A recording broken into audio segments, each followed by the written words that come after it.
Harvey, that looked like a really tough game in the end. How do you assess it? Just like that, really. They caused us a fair few problems. I think we came into this game, obviously, especially with the circumstances that Southampton are going through. They knew they were going to come out fighting, and we had to be ready for that. And I feel like for a team that we put out there today, some of us haven't played much this season. We had really young lads as well, and I think we fought as a team, and thankfully we can come away with the win. Tyler was one of those young lads in the team as well. You must have been really pleased with the way the team started there and got control early on. Yeah, definitely. I think it was a tough test for us. A lot of the young lads coming in, Shape making his debut. It was lovely for everyone. So obviously it's tough. It's tough staying ready and staying ready to play. But I think everyone that played today was ready, and I think the gaffer chose a different side, and it was tough for us at the start. And I think we gained control very early on, which gives us a lot of confidence, and especially myself. So. Yeah. Absolutely, and those 2 goals that you got early on seemed to put you in a really good place, Harvey. Were you surprised at the way Southampton did come back at you? I wouldn't say surprised, to be honest, because if you look at the Premier League game, they cause us problems as well. Southampton are a side full of confidence, and they're not scared to play up from the back and take risks, and it's credit to them. They caused us, as I said, problems today, and they have done before, but it was just about how we could deal with them problems as a team, and the pressure that they were putting on, making sure we stand strong and defend as well as we can, and despite conceding 1 goal, I felt like we've done that very well.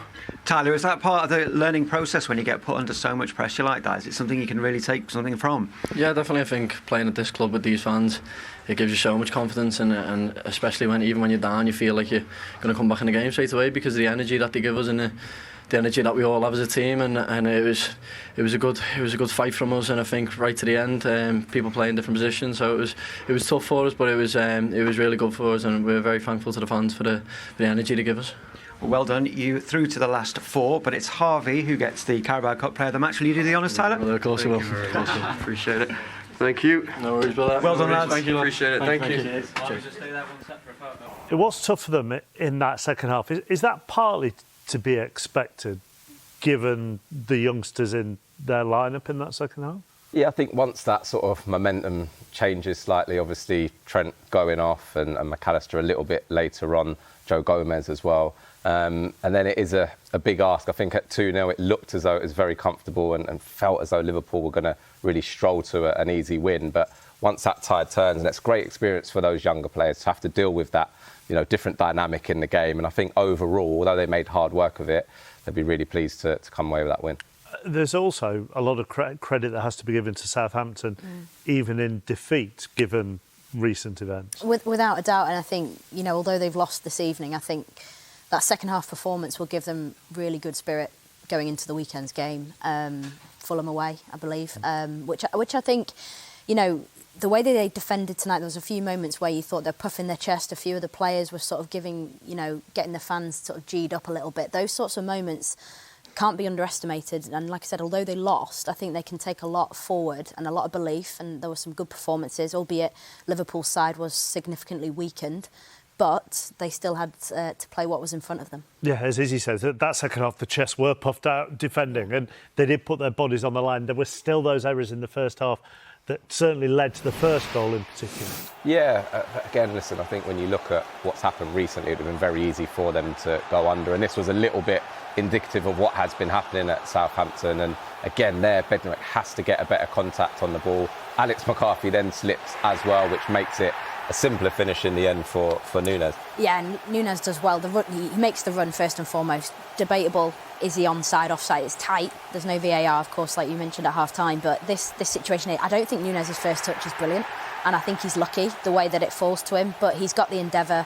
He takes this touch here, almost goes away from him. But I think because McCarthy slipped here, as he's getting up, it gives Nunez the time to actually then get on the end of that touch. We can see that slip. Just there. Yeah, it's pivotal in that moment because Nunez is coming at him centrally and McCarthy's central. There's actually less of the goal for Nunez to aim at, but it gives him that slight angle, Nunez, to provide the finish in the bottom. Do you give Nunez some credit there? I know you're not a big fan of the first touch, but bearing in mind there is a school of thought that he's a much better finisher when he doesn't have time to think about it, and he was clean through there. Yeah, I certainly think so, and I think his first touch actually takes it away from him. You'd expect most forwards, in the Premier League, to take a cleaner first touch at this point. I'm being really, really picky here. He smashed the ball into the back of the net, which is the most important thing. He isn't going to miss that. Listen, he's needed a goal, and his finishing hasn't been great this season. But if you want an opportunity to get yourself going, that is exactly it. Yeah. He needed it. And the second goal, I mean, the build-up is great here. It is, and it's all about Harvey Elliott's movement for me. McAllister, his midfield partner, drifts wide. He's bottom of the screen. And Harvey Elliott just takes a sort of central number 10 position, but it's his movement. We'll probably see it on the second angle. Finish is excellent, takes a small deflection off Manning, but we can just watch here highlighted in the top of the screen. He goes into the space to then step out of the space, which actually gives him that half a yard to then go and take the first touch and fire across Alex McCarthy. But you can see it here even better.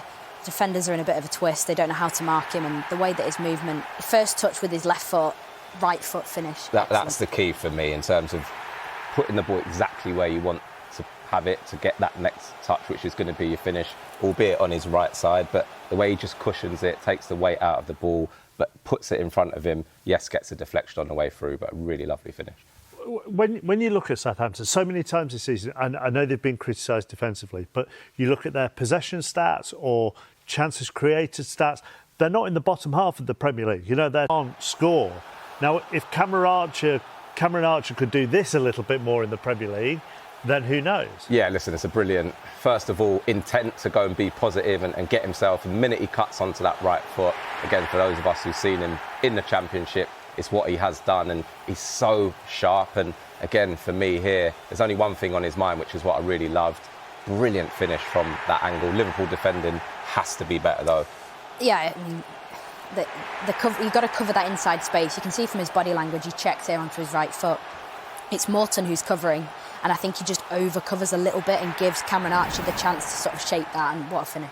And then 3 minutes later, he had another chance which brought a good save from Kieran Kelleher. Yeah, fantastic reaction save. And just felt like the whole mood at St Mary's had changed. I think Southampton players felt certainly a lot more belief than they had done in the rest of the game. They had a really good period, and unlucky there, obviously, with that first one. This one's a great block there.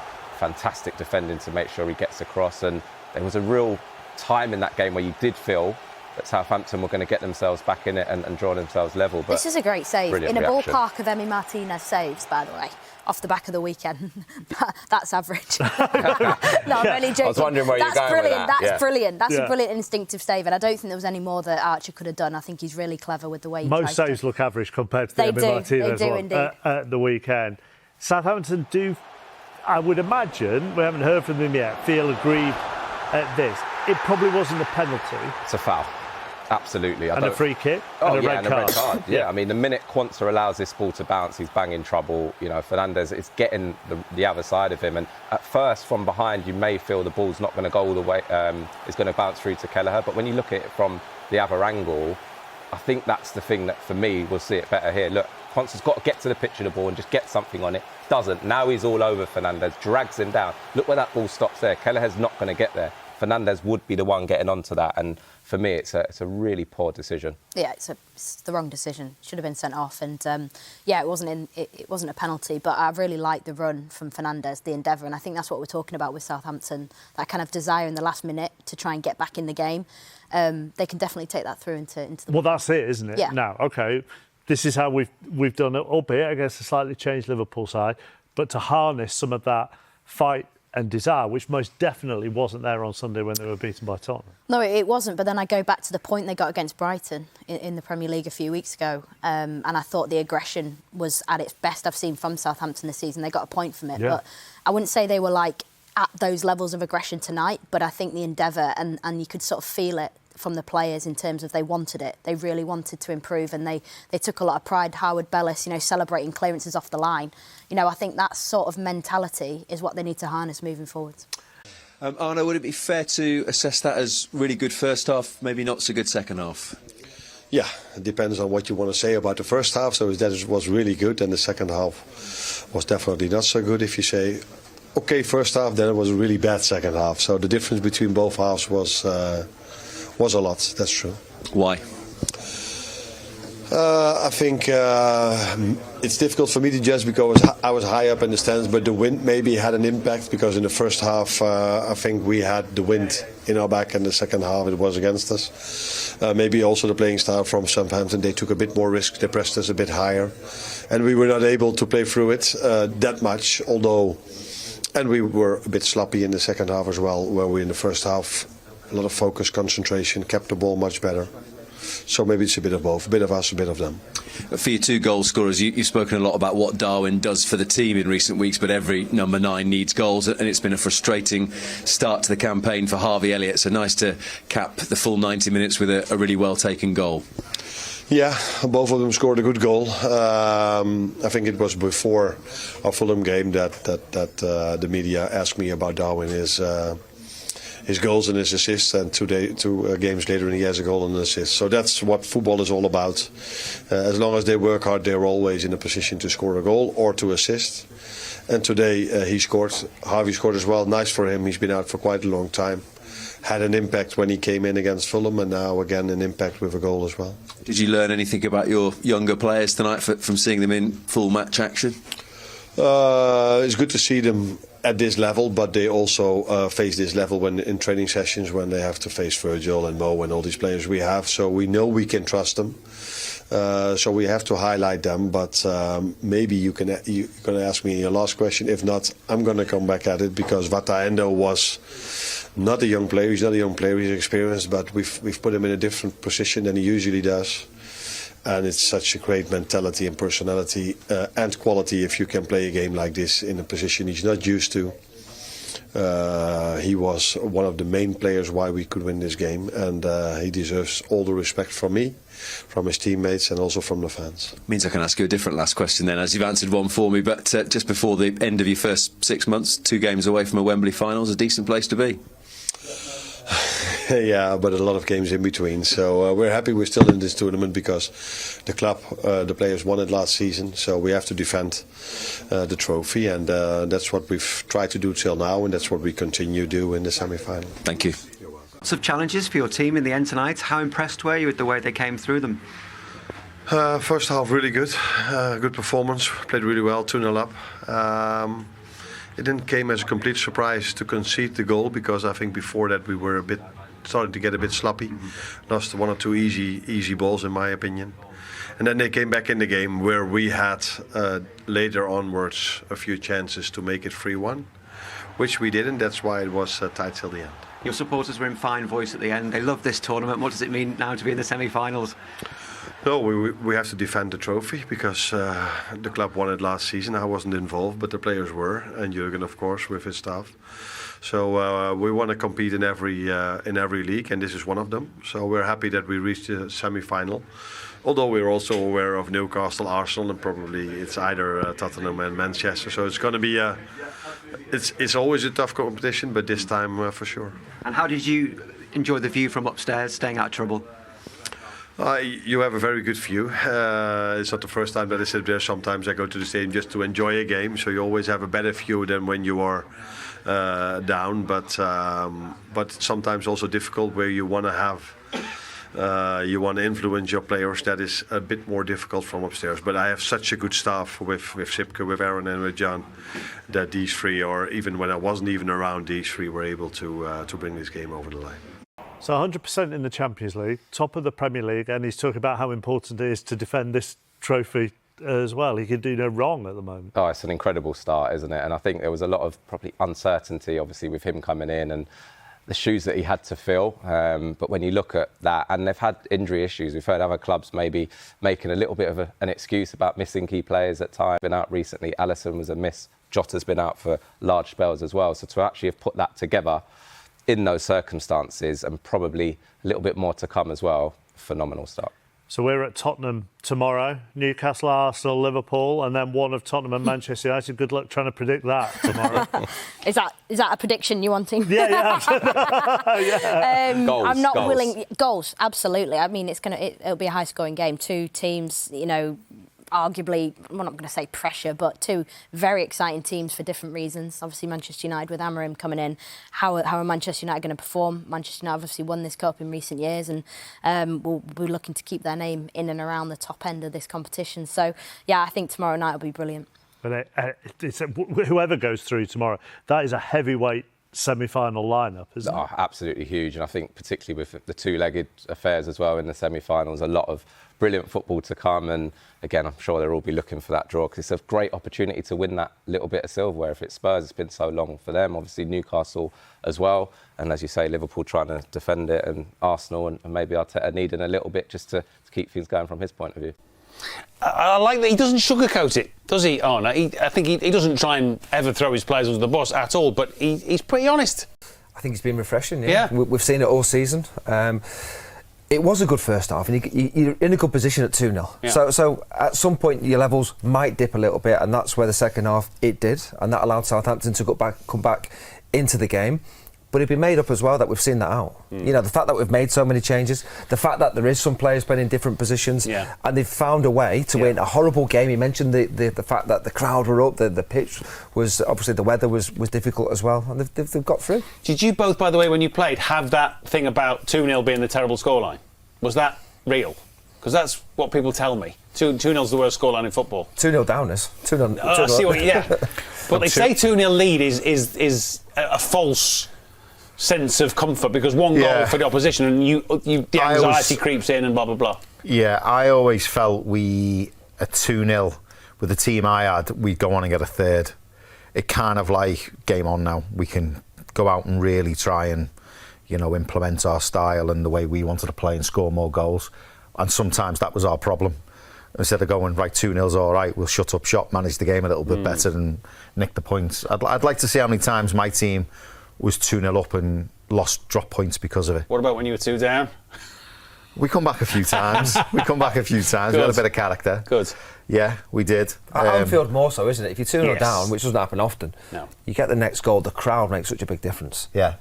I think you're right about listen, there's lots of stuff we can wax lyrical about what he's done since he's come to the club slot, but the fact that the players, and again on Saturday, they come from a goal behind twice, 10 men, it's the character.